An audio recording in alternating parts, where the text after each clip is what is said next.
Hey Facebook, what's going on? Today I'm going to show you a little tutorial on how to have and make coffee without having a machine. So let's say you're thirsty, you want coffee so bad. You have everything you need, but you don't have a machine to, get the hot water, to put in the cup. You have to wait a few minutes for it to get hot. Blah, blah, blah, blah, blah. So this is what you want to do. You want to take your favorite kind of coffee, which this is mine, with a spoon. Get as much coffee as you need for your drink. Say this much.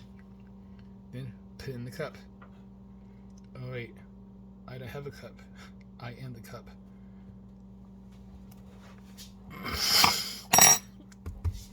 Whoa. Yep. You want to add sugar. Yourself. 2 or 3 scoops. No, I will see.